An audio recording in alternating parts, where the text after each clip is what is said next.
Good morning everybody. स्वागत है आपका इस सत्र में। आज हमारा टॉपिक है वेक्टर के अंतर्गत how to find magnitude of resultant of two vector.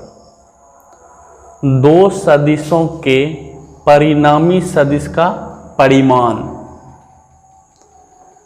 मतलब दो वेक्टर का हमें क्या निकालना है, रिजल्टेंट का मैग्नीट्यूड।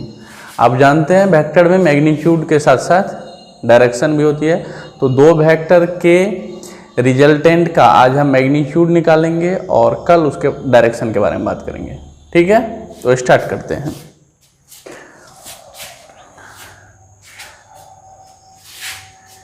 मान लेते हैं ये वेक्टर ए है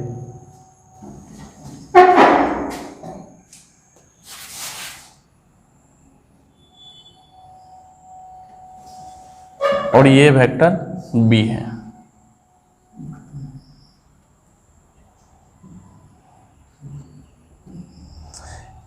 ये वेक्टर ए है और ये वेक्टर बी है।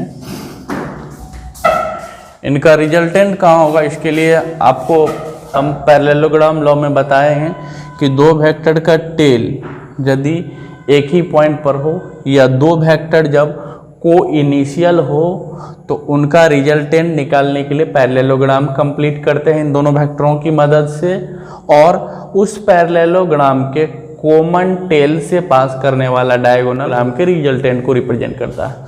तो हम पैरेललोग्राम कंप्लीट करते हैं।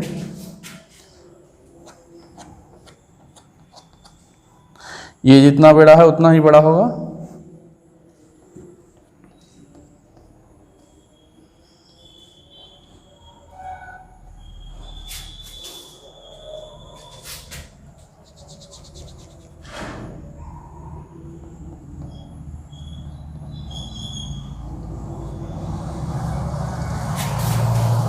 हमारा पैरेललोग्राम कंप्लीट हो गया। अब इन दोनों वेक्टर का रिजल्टेंट वो होगा जो इसके कॉमन टेल से पास करने वाला डायगोनल।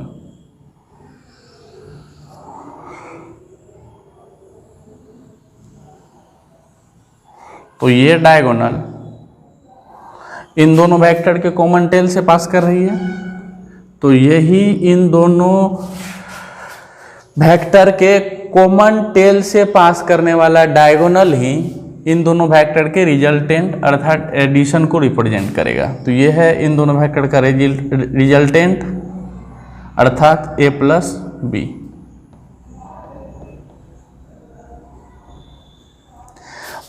मान लेते हैं इन दोनों वेक्टर a और b के बीच एंगल है थीटा।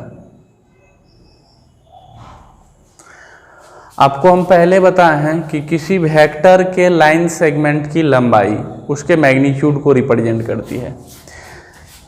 तो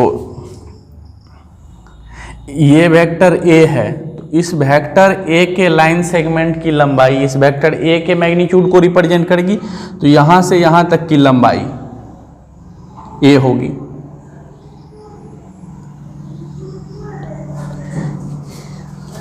देखिए ये वेक्टर a है, तो इस वेक्टर a के मैग्नीट्यूड मतलब इस लाइन सेगमेंट की लंबाई, और आप जानते हैं कि वेक्टर के मैग्नीट्यूड को हम या तो मोड लगा के दिखाते हैं या एरो को हटा के दिखाते हैं। तो ये वेक्टर a है, तो इस वेक्टर a के लाइन सेगमेंट की लंबाई वेक्टर a के मैग्नीट्यूड होगी और ये वेक्टर a का मैग्नीट्यूड, इसका मतलब इस लाइन सेगमेंट का लंबाई है a। उसी तरह से ये वेक्टर b है, तो ये वेक्टर b है, तो इस वेक्टर b के लाइन सेगमेंट की लंबाई वेक्टर b के लाइन सेगमेंट की लंबाई वेक्टर b की मैग्नीट्यूड को रिप्रेजेंट करेगी। और बच्चों आप जानते हैं कि मैग्नीट्यूड को हम एरो हटा के या मोड लगा के दिखाते हैं। तो ये लंबाई यहां से यहां तक हो जाएगा b।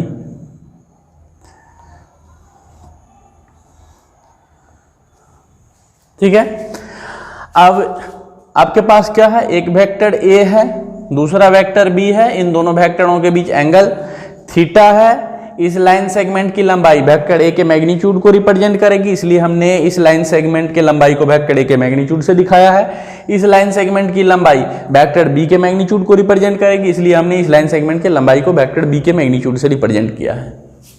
अब मान लेते हैं हम इस पॉइंट को O बोलते हैं, चूंकि इधर वेक्टर A है, इस पॉइंट को A बोलते हैं, इस पॉइंट को B, इस पॉइंट को C। हमारा टारगेट है ये वेक्टर ए और वेक्टर बी के रिजल्टेंट का मैग्नीट्यूड, मतलब वेक्टर ओसी का मैग्नीट्यूड निकालना है।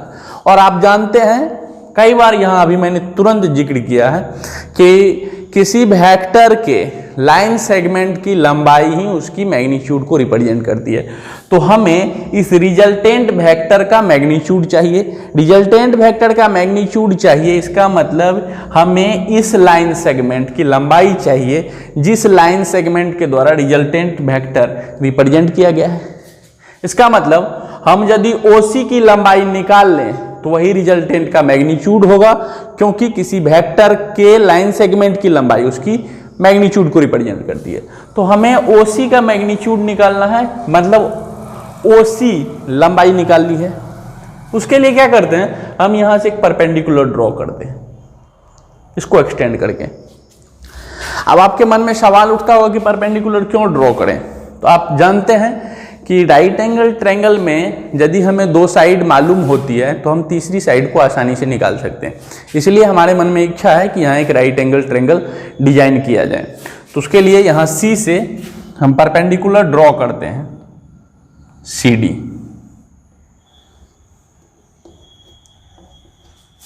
अब देखिए, यदि इस राइट एंगल ट्रायंगल ODC में, राइट एंगल ट्रायंगल ODC में हमें OD की लंबाई मालूम हो जाएगी और CD की लंबाई मालूम हो जाएगी, तो हम OC की लंबाई मालूम कर लेंगे और OC रिजल्टेंट वेक्टर के लाइन सेगमेंट की लंबाई है, अर्थात रिजल्टेंट वेक्टर की मैग्नीट्यूड है। तो मेरा मेन टारगेट है अब इस राइट एंगल ट्रायंगल ODC में OD फाइंड आउट करना और CD।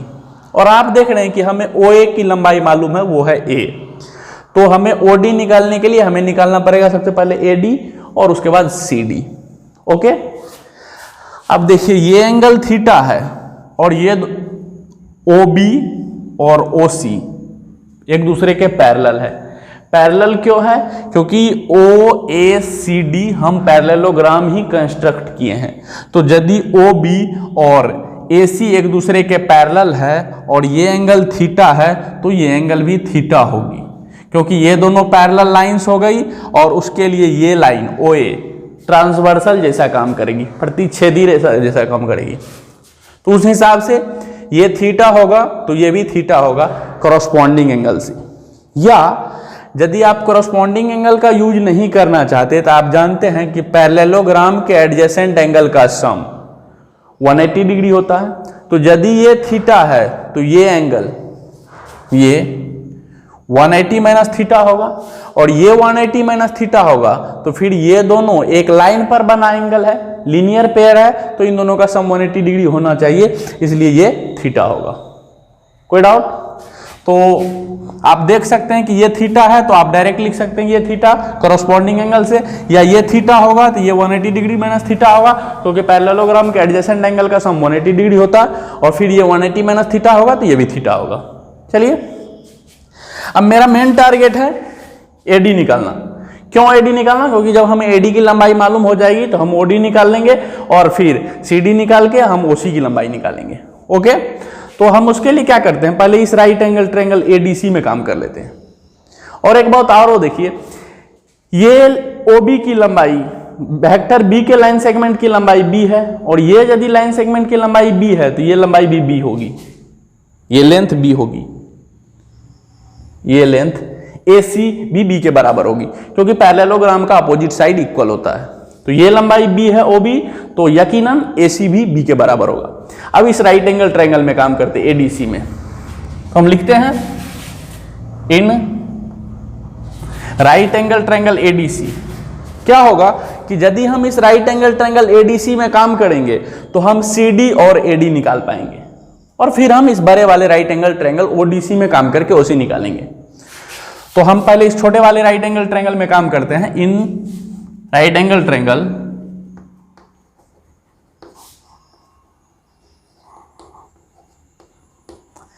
ADC। अब राइट एंगल ट्रायंगल एडीसी में क्यों काम कर रहे हैं? क्योंकि हमें एडी चाहिए। एडी क्यों चाहिए? क्योंकि हमें ओडी चाहिए। ओडी लेके क्या करोगे? बोले ओडी और सीडी की मदद से ओसी निकालेंगे। बोले ओसी निकाल के क्या करोगे? बोले भाई साहब ओसी ही रिजल्टेंट का मैग्नीट्यूड है, क्योंकि ओसी जो है रिजल्टेंट वेक्टर जिससे रिप्रेजेंट किया गया है उसकी लाइन सेगमेंट की लंबाई होती है। ओके, तो इसलिए हम राइट एंगल ट्रायंगल पहले किस में काम करते हैं? एडीसी में। In right angle triangle ADC. अब आप देख रहे हैं हमें एडी चाहिए और इस थीटा के लिए ये बेस है, क्योंकि आप जानते हैं 90 डिग्री के सामने वाला हाइपोटेन्यूज, थीटा के एडजेसेंट साइड बेस और थीटा का अपोजिट साइड परपेंडिकुलर होता है। इस राइट एंगल ट्रायंगल एडीसी में काम करते हैं। थीटा का अपोजिट साइड परपेंडिकुलर होता है, थीटा का एडजेसेंट साइड बेस होता है और 90 डिग्री के सामने वाला साइड हाइपोटेन्यूज होता है। हमें एडी निकालना है, तो इस थीटा के लिए ये एडी बेस है, यानी हमें बेस निकालना है और हमें हाइपोटेन्यूज मालूम है।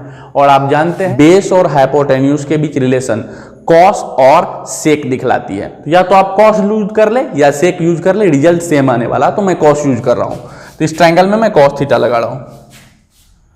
कॉस थीटा बराबर कॉस थीटा होगा बेस बाय हाइपोटेन्यूज। बेस है एडी बाय हाइपोटेन्यूज है एसी, और एसी की लंबाई किसके बराबर है? बी। तो हम यहां एसी की जगह क्या लिख देते हैं? बी। यहां से एडी क्या आ जाएगा?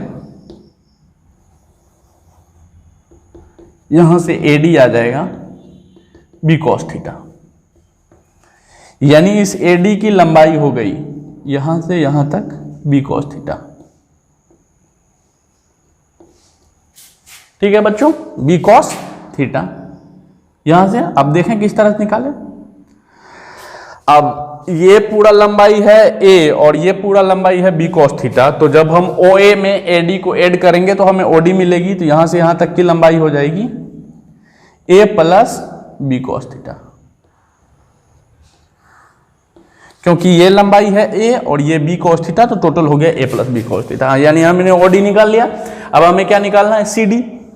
अब फिर इसी ट्रायंगल में देखिए, इस थीटा के अपोजिट साइड परपेंडिकुलर और 90 डिग्री के सामने वाला हाइपोटेन्यूज। और आप जानते हैं कि 6 ट्रिग्नोमेट्रिकल रेशियो में परपेंडिकुलर और हाइपोटेन्यूज के बीच रिलेशन साइन दिखलाती है, और कॉसेक तो मैं साइन यूज करता हूं। कॉसेक यूज करने से भी किसी प्रकार की परेशानी नहीं होती है, रिजल्ट वही आती है। तो मैं यूज करता हूं यहां पर साइन थीटा इसी ट्रायंगल में।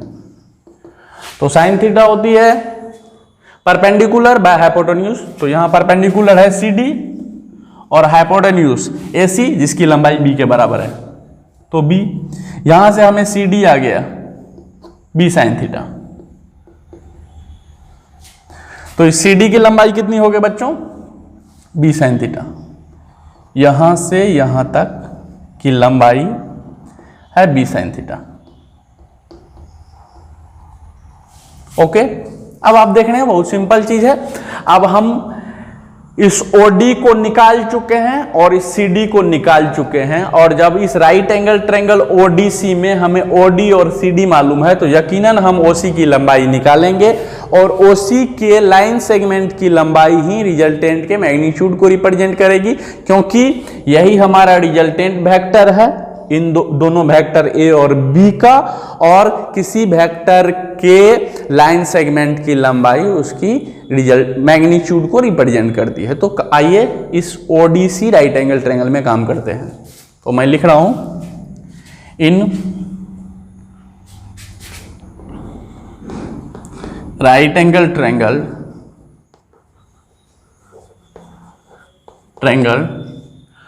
ODC। तो क्या होगा इसमें? हमें OC निकालना है। तो OC स्क्वायर बराबर OD square plus CD square. हम वैल्यू रिपीट कर रहे हैं बच्चों OD की लंबाई है A plus B cos theta, A plus B cos theta का स्क्वायर, प्लस CD की लंबाई है B साइन थीटा के स्क्वायर। चलिए इसको सॉल्व कर लेते हैं। ये A प्लस बी के होल स्क्वायर जैसा है, तो A square plus B square means B cos theta का स्क्वायर प्लस 2AB, तो 2AB के जगह बी कॉस थीटा प्लस इसका स्क्वायर करेंगे तो हो जाएगा B square sine square theta. क्योंकि स्क्वायर बी और साइन थीटा दोनों पर है। अब इस दोनों को पास ले आते हैं, इसको और इसको। तो यहाँ है ए स्क्वायर, ये खुलेगा तो हो जाएगा B square cos square theta, इसको पहले लिख लेते हैं, plus B square sine square theta plus 2ab cos theta, 2ab cos theta. अब देखिए ए स्क्वायर प्लस इस दोनों में हम बी स्क्वायर कॉमन ले लेते हैं, तो बी स्क्वायर कॉमन ले लेंगे तो हो जाएगा cos square theta plus sine square theta plus 2ab cos theta. ठीक है। अब ए स्क्वायर प्लस बी स्क्वायर, और आप जानते हैं cos square theta plus sine square theta 1 के बराबर होती है, ये ट्रिग्नोमेट्रिकल आइडेंटिटी है। आप जानते हैं कि ट्रिग्नोमेट्री में 3 ट्रिग्नोमेट्रिकल आइडेंटिटी पढ़ना होता है, sine square theta plus cos square theta बराबर 1, sec square theta minus tan square theta बराबर 1 और cosec theta minus cot square theta बराबर 1। तो पहली जो आइडेंटिटी है cos square theta plus sine square theta, उसके हिसाब से इसकी वैल्यू क्या होगी 1, और बी स्क्वायर में 1 से मल्टीप्लाई करेंगे तो बी स्क्वायर फिर 2ab कॉस थीटा,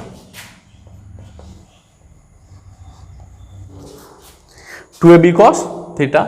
ये क्या आया है, ये जो आया है हमें आया ओसी स्क्वायर के बराबर, ओसी स्क्वायर के बराबर आया है ए स्क्वायर जो बी स्क्वायर जो 2ab कॉस थीटा।